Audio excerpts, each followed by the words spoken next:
At that dinner, right in front of all the company's executives, my husband's secretary slapped me in the face. Twice. He did nothing. He just stared at me with eyes full of defiance, as if I were the intruder in that story. 22 years of marriage, and it was right there, with my cheek burning and the room in absolute silence, that something inside me finally broke, but not in the way he expected. Because what he didn't know, what no one in that room knew, was that I wasn't just the humiliated wife. I was the daughter of the man who signed everyone's paycheck in that place.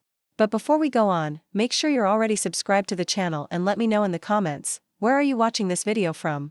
We love finding out how far our stories are reaching. I was 38 years old when my entire life changed in under 30 seconds. It wasn't a decision I had planned. It wasn't an escape carefully constructed over months, with lawyers hired in secret and hidden bank accounts. It was a slap. 2 slaps, actually. And the silence that followed them was the most deafening sound I had ever heard in my life. I need to go back a little so you can understand how I ended up at that dinner. Not the dinner itself, but the woman I was when I walked into that ballroom, wearing a navy blue dress I had bought 3 weeks prior and just stared at on the hanger without the courage to wear. A woman who smiled a lot and spoke very little. Who learned entirely too early that silence was a form of survival. My name is Rachel. And for a long time, I was just Michael's wife. We met when I was 21. He was 30, handsome in that specific way only confident men manage to be, and he looked at me like I was the most interesting thing in the world. I was young enough to confuse possessiveness with passion, and naive enough to think that being chosen by a man like that was an accomplishment. My dad, Richard, never really liked Michael. He didn't say anything directly, he was never one for open confrontation, but I could see a worry in his eyes that he guarded carefully, as if he knew that any word spoken at the wrong time would just push me deeper into that relationship. Fathers of stubborn daughters learn that early on. I married Michael at 23. The ceremony was beautiful. The pictures turned out great. And for the first few years, I managed to convince myself that I was happy. The problem with relationships that start off wrong is that they don't get worse all at once. They get worse little by little, like water heating up so slowly you don't even notice when it starts to boil. Michael never raised a hand to me. That was what I kept repeating to myself whenever things got too heavy. He never hit me. As if the absence of physical violence was proof enough that everything was fine. But there were other forms of bruising that I learned to recognize way too late. There was the way he talked about me to his friends, always with a slightly condescending tone, like someone telling a funny story about a pet. There were the decisions made without consulting me, the trips booked, the investments made, the plans drawn up, and I always found out after the fact, always as a done deal that I was just supposed to accept. There were the comments about my body whenever I gained a few pounds, the veiled comparisons to other women, the criticism wrapped up as concern, I'm just saying this because I care about you, Rachel. And then, for the last 3 years, there was Jessica.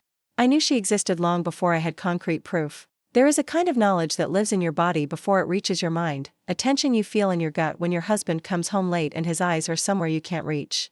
I felt it. But whenever I tried to bring it up, Michael had a way of making me feel crazy, paranoid, and too insecure to be taken seriously. Jessica had been his secretary for 2 years. I had seen her a few times at corporate events, a woman in her early 30s, competent, pretty, with a smile that lasted exactly as long as it needed to. She had never been rude to me. Quite the opposite, she was always polite, always professional, always carrying that excessive caution of someone who knows exactly whose toes she might be stepping on. The annual company dinner was an event I dreaded more and more every year. It was one of those social obligations wrapped in formal wear and expensive champagne, where everybody pretended not to know what went on behind the scenes and smiled for the hired photographer. I attended because I was expected to.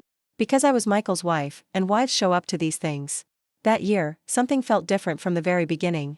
Michael was tense the whole time we were getting ready at home. He barely looked at me when he saw I was ready. He got into the SUV without making a single comment about the dress, which was unusual. He usually always had some remark, good or bad.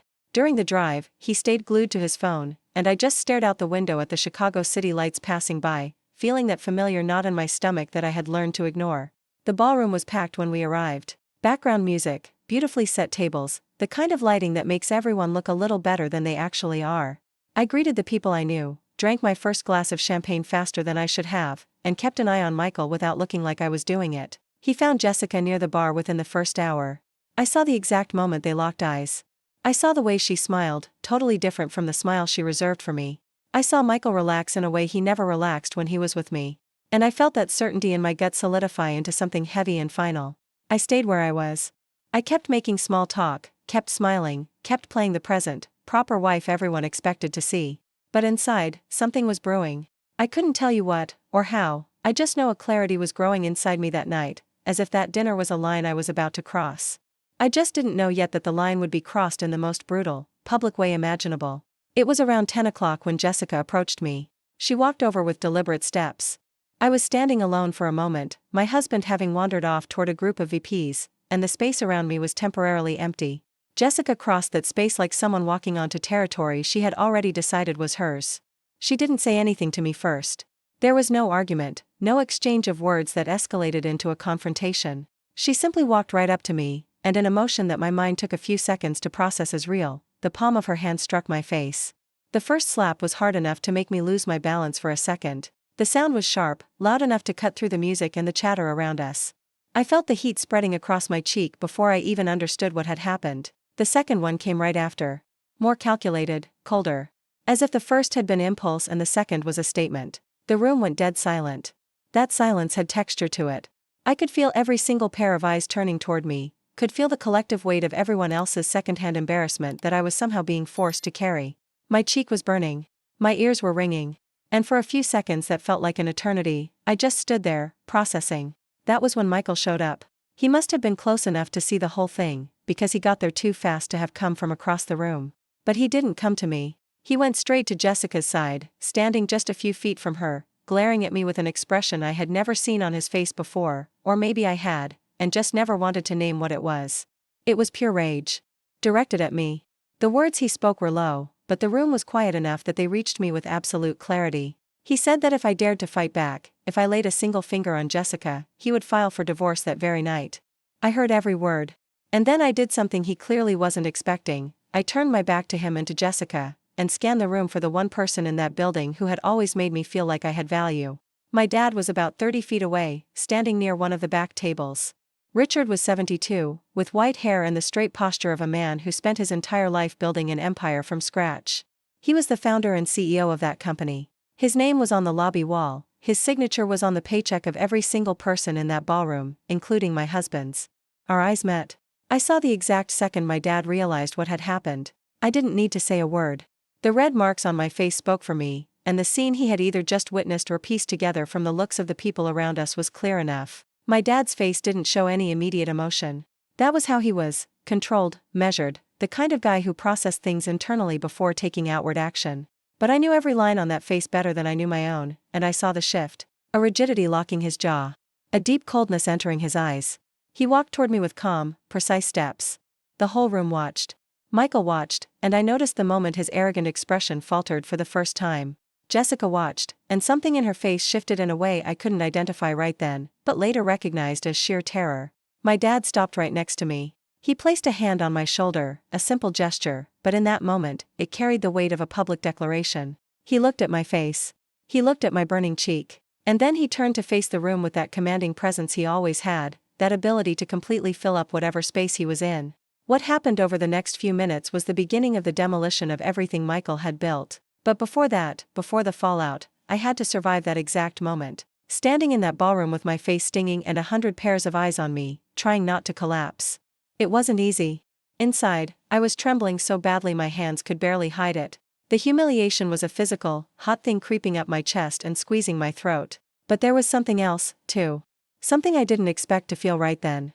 It was relief. It was weird, disturbing even, but it was real.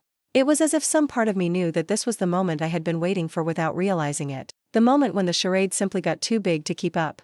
When the cost of continuing to pretend finally outweighed the cost of stopping. I looked at Michael right then, at the man I had slept next to for 15 years, eaten thousands of dinners with, whose socks I had washed and whose birthdays I had remembered and whose late-night fears I had listened to, and I felt something I never expected to feel in that context. I pitied him. Not the kind of pity that paralyzes you, not the kind that forgives. The cold, clear kind of pity of someone who realizes that the adversary who intimidated her for so long was, deep down, just a small man who bet everything on a single hand and had just lost it all. My dad asked the room for silence. And I took a deep breath, kept my shoulders back, and prepared to listen. Richard wasn't a man who gave big speeches. In 30-something years at the company, I had only seen my dad speak publicly a handful of times, and always with that economy of words of someone who knows exactly how much each one weighs. When he asked for people's attention that night, they didn't stop out of corporate protocol, but out of genuine respect, the kind you can't buy with a job title, the kind you earn over decades. He didn't look at me while he spoke. He looked at the room. He said he had just witnessed something that had no place at that event, nor at any event associated with the name of the company he built. He said that the conduct displayed tonight would be dealt with the utmost severity. And he said, with a calm voice that cut deeper than any screaming ever could, that certain professional ties would be permanently severed effective immediately. He didn't name names. He didn't have to. Michael turned ghost white. I watched the color drain from his face like a receding tide.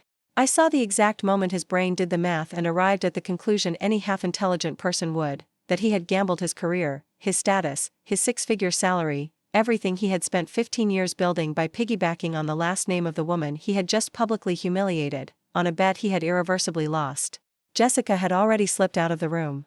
I didn't see her leave. I only noticed she was gone when I looked at the empty space where she had been standing. My dad guided me out of the main ballroom without rushing, without drama, holding my arm as if we were just stepping out for some fresh air. We went to a smaller room in the back, a conference room they had used as a prep room for the catering staff. There were chairs stacked on one side and a long table in the middle. He closed the door. We stood there in silence for a second, and then my dad hugged me. It was the hug of someone who had held that gesture back for way too long, who had respected boundaries and distance and the autonomy of a grown daughter right up to the point where respecting it became complicity. I felt his shoulders, thinner than I remembered, and his usual scent, that classic aftershave he'd worn for decades, and something inside me finally crumbled in a way I hadn't allowed myself to yet. I ugly cried. I cried messily and without an ounce of grace, the way you cry when you've been holding it together for years. He didn't say a word while I cried. He just stood there, holding me up, and that was enough. Sometimes the right words are no words at all, just the physical presence of someone reminding you that you aren't completely alone in the world. When I finally calmed down, he handed me a handkerchief from his pocket. My dad always carried cloth handkerchiefs, an old-school habit I used to think was outdated, but that night felt like the most comforting thing on earth, and he looked me straight in the eye. He asked me if I was okay. Not the polite, "Are you okay?" that people ask expecting to hear, "I'm fine." He asked for real, with his eyes locked in that state of total focus, which was his way of saying he could handle the honest answer, whatever it was. I told him I didn't know. He nodded, as if that was the most sensible answer I could have possibly given. Then he asked me what I wanted to do. Not what I should do. Not what he recommended, or what would be best for PR, or what was strategic. What I wanted. I paused to think. It was a question I hadn't asked myself in a very long time. The version of me that walked into that dinner a few hours earlier was a woman who had learned to organize her entire existence around the preferences and expectations of others, who had become so skilled at anticipating what everyone else needed that she had completely forgotten how to do it for herself. What did I want? I wanted out. Not just out of that ballroom, but out of everything that event represented. I wanted out of that marriage, out of that life built on a foundation of compromises that had piled up so high I could barely see myself buried underneath them. I wanted to wake up in a place that was mine, drink my morning coffee without trying to calculate someone else's mood, make decisions without needing implicit permission. I told my dad all of this. Not in those exact words, but with enough words for him to understand. He nodded again. He told me I could count on him. Not as a father taking over and making decisions for his little girl, but as someone who would be there for whatever I needed, at whatever speed I needed it. I walked out of that room a different person than the one who walked in. Not fixed, not healed, it doesn't work like that, and I knew it. The pain wasn't gone. The humiliation was still there, still hot, still very real. The future was still just a blurry fog. But there was something new, too, something I only recognized later as the beginning of a different kind of clarity. When I went back to the main lobby to grab my purse, Michael was waiting for me by the entrance. He looked different than when I'd left him. The pale shock had turned into a controlled, flush red, that specific redness of a guy who is furious but trying desperately not to show it. Hands shoved in his pockets, chin tilted slightly up, the classic defensive posture disguised as authority that I had learned to read perfectly over the years. He said we needed to talk. I told him yes, we did, but not here. There was something different in my own voice that I noticed as I spoke. An absence.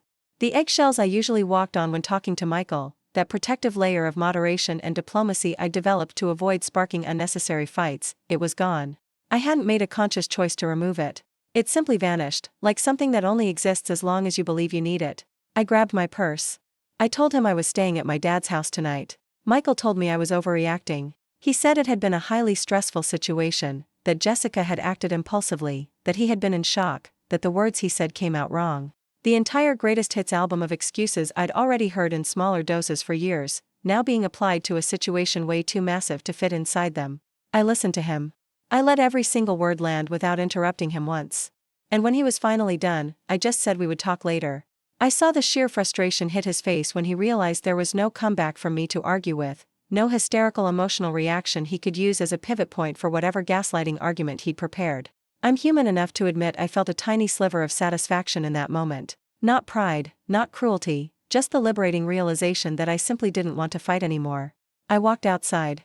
The air outside the venue was freezing, that dry, biting winter chill that hits your lungs and wakes something up inside you. I stood on the sidewalk for a second, looking at the streetlights illuminating the pavement, and I got this strange, totally unexpected feeling. I felt light. Not completely, not in a simple way. There was still weight, so much weight, the weight of what I had just walked away from, of the brutal conversations still to come, of the life that needed to be dismantled and rebuilt piece by piece. But there was also this brand new lightness, fragile as spun glass, existing purely in the space created by the decision I had just made. I had decided. Not in a war room, not after months of meticulous planning. I decided right there on the sidewalk, with my cheeks still slightly numb and my eyes still sore from crying, that the life I had lived up until that point was officially over. My dad's Lincoln was waiting at the curb. He had texted me saying his driver was out front. I climbed in and sank back into the leather seats, watching the city passing by through the tinted glass, thinking about absolutely nothing and everything all at once. My dad's house in the suburbs was exactly the same as it was when I grew up. My mom passed away when I was 26, and since then it was just my dad rattling around that massive house, with the exact same furniture and the same paintings and that same smell of old wood and hard covers I remembered from childhood. He kept everything exactly as it was. I never knew if it was out of sentimentality or just a lack of energy to redecorate, and I never asked. There was a guest bedroom that was technically still my old room, with a twin bed and a bookshelf stuffed with paperbacks I had read between middle school and high school. I lay down in that bed that night, stared at the ceiling, and thought about everything I used to be before Michael, and everything I had stopped being because of him, and the massive gap between those two versions of myself, and just how much heavy lifting it was going to take to build some kind of bridge between them. I didn't sleep for a long time. But when sleep finally came, it was dreamless. I woke up the next morning to the sunlight streaming through the blinds and the birds outside, smelling the drip coffee my dad always brewed religiously at 6 a.m., and for a split second, just 1 second before the memory of the night before crashed back down on me, I felt genuinely okay. The weeks that followed were the kind of blur you just push through without knowing exactly how you're surviving. Michael tried. I have to give him that, not out of generosity, but just to be factually accurate. He tried all sorts of tactics. There were massive text paragraphs, endless phone calls I sent straight to voicemail, even an unannounced appearance at my dad's front door on a Saturday afternoon. That ended with my dad stepping out onto the porch for a 10-minute conversation that I was never given the details of, but which resulted in Michael getting back in his car and leaving without seeing me. I hired a lawyer in week 2. A woman recommended by a friend from college, a shark in family law with a quiet office downtown lined with law books.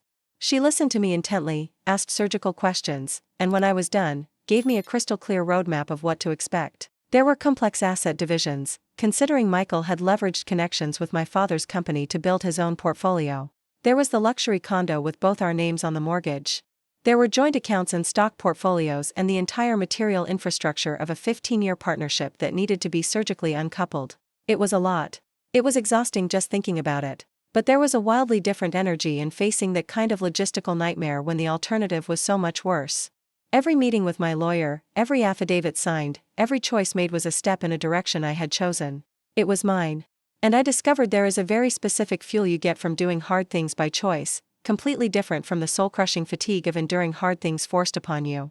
At the office, the fallout for Michael hit with the exact velocity you'd expect when the company belongs to the father of the woman you just publicly disgraced. He wasn't fired on the spot. My dad wasn't a man for dramatic HR violations, and there were corporate bylaws and severance clauses to navigate, but he was instantly stripped of his key accounts, his team was reassigned, and the high-level visibility that was the absolute currency of his career simply evaporated overnight. In the corporate world, there's an entire unwritten language for these things, a way of ghosting an executive without formally pulling their badge. My dad was fluent in that language. Jessica quit the week after the dinner. I found out through my lawyer, who had pulled employment records during discovery. I didn't dig for details. She exited the narrative exactly how she entered it, abruptly and without a goodbye, and that was enough for me. The things that shocked me during that transitional phase weren't the hard parts. They were the things I totally didn't see coming. I was shocked, for example, to realize I still had opinions on things I hadn't weighed in on for years. About the layout of the guest room at my dad's house that I was slowly making my own. About what I wanted to eat for dinner, what shows I wanted to stream, how I actually wanted to spend a Sunday afternoon. They were tiny, microscopic choices that normal people make without blinking, but for me, they carried the weight of reclaiming stolen property. I was also shocked to realize just how much of my daily energy had been burned on things I didn't even categorize as effort. The constant radar tracking of Michael's moods. The endless mental calculus of phrasing a sentence perfectly to avoid triggering a lecture. The silent, exhausting management of an emotional environment that was never actually safe. When all that effort suddenly stopped, the sheer volume of free energy I had left over was so huge I actually didn't know what to do with it for a while. I would lay awake at night, not from anxiety, but from this buzzing new vitality that didn't have an outlet yet. I started taking morning walks. It was a habit I'd dropped years ago for reasons that now felt entirely stupid. I would head out early, before the suburbs totally woke up, and just walk the pavement for an hour or more, no headphones, just letting my brain wander wherever it needed to go. It was during one of those morning walks that I finally, truly understood how I had ended up where I did. It wasn't a sudden movie moment epiphany. It was more like a fog slowly lifting on those quiet mornings, while my sneakers hit the asphalt and the sun came up a little differently every day. I started seeing the patterns I couldn't see when I was trapped inside them, finally having the aerial view to recognize the shape of the maze I'd been running in.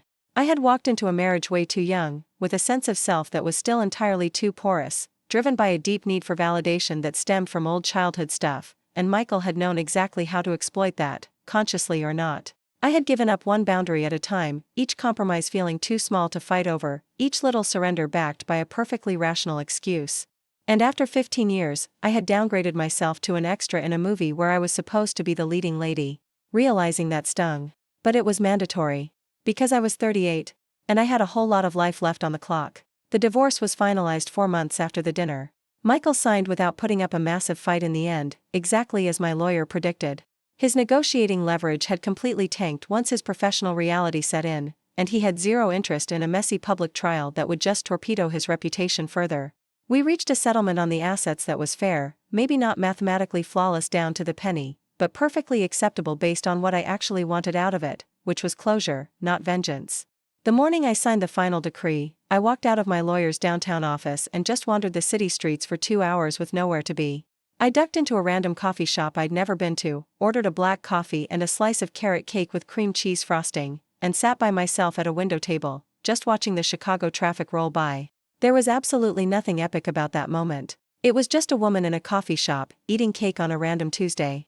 But there was something profoundly satisfying in how ordinary it was, something I could only articulate later. It was the first meal I had chosen completely by myself, in a spot I picked out, on my own schedule, with zero other human variables to factor in except me. I sat there for almost an hour. After that, I started to rebuild. Rebuilding isn't a sexy word. It doesn't have the cinematic explosion of a breakup or the sparkling magic of a fresh start. It's gritty, mundane daily work, filled with boring Tuesdays and progress you only notice when you zoom way out. It's waking up, writing a to-do list, managing to cross off half of it, and actively choosing not to beat yourself up over the rest. I found my own apartment 3 months post-divorce. It wasn't massive, but it had this great corner window that caught the morning light, and a nook in the living room I turned into a reading spot, and a small but functional kitchen where I started cooking with a consistency I hadn't managed in a decade. I started showing up for my friends again. Over the course of my marriage, I had drifted away from women who used to be my lifelines, that slow, insidious fade out that happens when your romantic relationship drains more battery than it should. Reconnecting was awkward at first. I had to push through this layer of residual shame, feeling like I had to justify my disappearing act. But real friendships have this amazing elasticity, the ability to stretch and snap back without losing their core shape, and I found out that Brooke and a few others had just been waiting on standby in a way I never expected. Brooke actually told me over dinner one night that she had known, for years, that I was miserable, and she stayed quiet because she was terrified that pushing too hard would just make me isolate myself even more. It made me realize how many people around me had seen the giant red flags I was ignoring, quietly carrying that knowledge while waiting for me to wake up. I started going to therapy. It was something I'd tossed around in my head for years during the marriage and always punted down the road with convenient excuses. I found a therapist who used a very direct, no BS approach, which was exactly the frequency my brain needed to process the wreckage. The sessions were brutal in very specific ways, but over time, they became the most productive 50 minutes of my week. And things with my dad shifted in a way I never saw coming. We had never been super tight, him and I, not for lack of love, but due to a combo of his stoic emotional distance and my own fiercely independent streak as a teenager. which kept me at arm's length as I got older. The crisis blew a hole in that wall that neither of us knew how to dismantle under normal circumstances. I started going over for dinner every Wednesday night. It became a ritual. He would grill steaks or make something simple, we'd sit at the same dining table I grew up eating at, and we talked in ways we never had before. About the business, about his memories of me as a little kid, about my mom, about the anxieties he had buried for decades because he felt he couldn't burden anyone with them. I learned, during those Wednesday dinners, that my dad carried a massive emotional load purely out of a desire to protect others from it. And I realized I inherited that exact trait from him. That the protective silence that kept me from screaming for help in my marriage was, partially, a family heirloom. It wasn't about blaming either of us, it was about acknowledging a glitch in our code that we both shared, and realizing that maybe now, better late than never, we were finally learning how to patch it together. A year after the dinner, I was entirely unrecognizable from the woman who walked into that ballroom. Not in a drastic, cliché way. I didn't get a revenge body or magically build a $1 million empire from scratch in 12 months, that's internet garbage, and I've learned to deeply distrust those overnight glow-up narratives. But the differences that actually mattered were there. I slept through the night. It sounds pathetic, but after years of fractured sleep fueled by anxiety and that hypervigilance you develop when you never know what version of your husband you're waking up to, solid REM sleep felt like an Olympic gold medal. I made decisions. Big ones, small ones, about the career I was throwing myself back into, about who got access to my energy and who got cut off. I remembered that I was actually a highly competent person the whole time, that competence had just been buried under a narrative that insisted I needed a man's sign-off to exist. And I finally understood something about the sheer humiliation of that night that took a long time to digest. That night was a nightmare. It still is, whenever I let my brain replay the tape, the physical sting, the dead quiet room, Michael's threatening glare. But it was also, in a way I didn't actively choose but am intensely grateful for, the exact moment the 15-year fiction I was starring in got cancelled for good. Sometimes that's the thing that saves you, not a brave, empowered choice made with total clarity, but a situation that gets so horrifically bad you literally cannot look away from it anymore. I wouldn't have walked out on my own that week. I would have needed more time, more evidence, more total burnout, and honestly, maybe I never would have left at all. That's an ugly truth that makes me squirm, but I'd rather look it in the eye. The crisis did for me what I couldn't do for myself, it shoved me over a cliff I had been towing the edge of for way too long.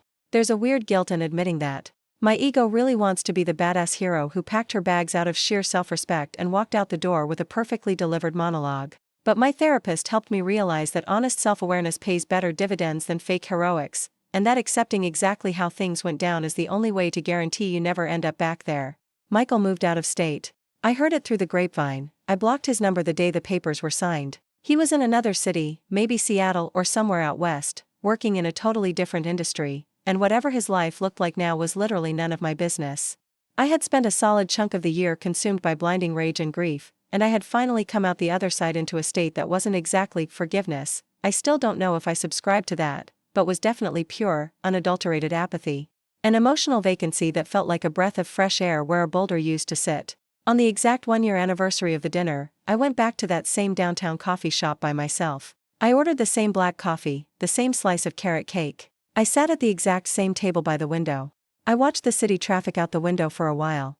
I thought about all the different versions of myself that had dragged me through the last 365 days, the one who walked out of the ballroom with a burning face, the one who bawled onto her dad's shoulder, the one who stared at the ceiling from her childhood twin bed, the one who signed the divorce decree, the one who signed the new lease, the one who finally called her friends back, the one who sat on the therapy couch week after week trying to put the puzzle pieces back together. They were all me. They were all the exact same woman at different checkpoints of a crossing that wasn't over yet, and probably never will be definitively done. Because real healing doesn't have a neat finish line, the road just changes terrain as you keep walking. But I had arrived at a place that was more mine than anywhere I had lived in the last 15 years. And that, I figured out, was enough of a starting line. Not an ending. A beginning. Because 38 is still young. It takes a minute to unlearn the programming. Society is incredibly good at convincing women that the clock is always a weapon, that every birthday is a deduction rather than an asset. But 38 with absolute clarity beats 23 with blind confusion every single time, no matter what the math says. I lost 15 years. But during those 15 years, I also survived. I learned lessons you literally cannot learn any other way. I built a layer of armor that isn't bitterness, it's resilience, a pure capacity to endure that you simply don't develop on easy mode. And above all else, there was my dad on Wednesday nights. There was Brooke and the friends who stuck around. There was my reading chair by the window. There were my morning walks, and my coffee shop, and my aggressively blunt therapist. There was a life that belonged to me. Finally, after a very long time, there was a life that was entirely mine. Now, if you liked this story, hit that subscribe button, and let me know in the comments which part made your jaw drop. Oh, and don't forget to become a channel member to get access to exclusive videos I don't post here. See you there.